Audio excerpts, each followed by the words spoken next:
माननीय सभापति जी, ये जो दोनों बिल लोकसभा से पारित होकर आज राज्यसभा में विचार के लिए आए हैं, ये दोनों बिल ऐतिहासिक हैं और किसानों के जीवन में क्रांतिकारी बदलाव लाने वाले हैं। इस बिल के माध्यम से किसान को अपनी फसल किसी भी स्थान से किसी भी स्थान पर मनचाही कीमत पर बेचने की स्वतंत्रता होगी। इन विधेयकों से किसान को महंगी फसलें पैदावार करने का अवसर मिलेगा और ये विधेयक इस बात का भी प्रावधान करते हैं कि बुआई के समय ही जो करार होगा उसमें कीमत का आश्वासन किसान को मिल जाएगा। किसान की संरक्षा हो सके, किसान की भूमि के साथ किसी छेड़छाड़ इसका प्रावधान भी इन विधेयकों में किया गया है।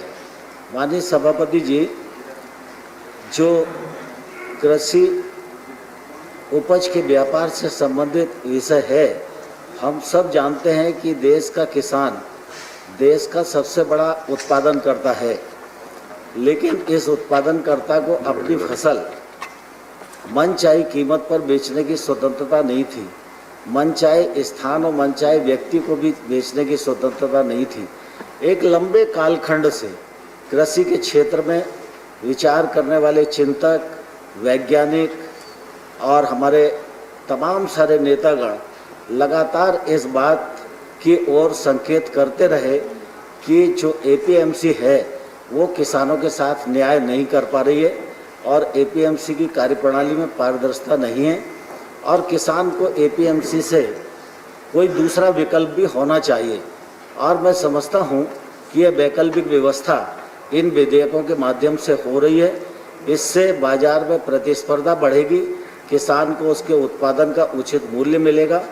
ये विधेयक कृषि के क्षेत्र में जो फसल बेची जाएगी उसका 3 दिन में किसान को भुगतान हो, यह भी प्रावधान करते हैं। इन विधेयकों के मामले में अनेक प्रकार की धारणाएं बनाई जा रही हैं। मैं सभापति महोदय, आपके माध्यम से सदन को भी और देश के किसानों को भी यह विश्वास दिलाना चाहता हूं, ये विधेयक एमएसपी से संबंधित नहीं है। एमएसपी सरकार का प्रशासकीय निर्णय है। मैंने भी लोकसभा में आश्वस्त किया है, माननीय प्रधानमंत्री जी ने भी एमएसपी के बारे में अपनी बात कही है। एमएसपी जारी थी, जारी है और आने वाले कल में भी जारी रहेगी। यूपीए सरकार के समय माननीय मनमोहन सिंह जी भी प्रधानमंत्री थे।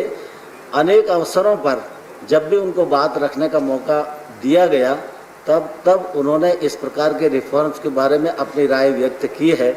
मैं सभापति महोदय, आपके माध्यम से सदन को यह आग्रह करना चाहता हूं, इन विधेयकों के माध्यम से किसानों के जीवन में एक अभूतपूर्व बदलाव आएगा। इस पर विचार किया जाए और इन विधेयकों को समर्थन मिले।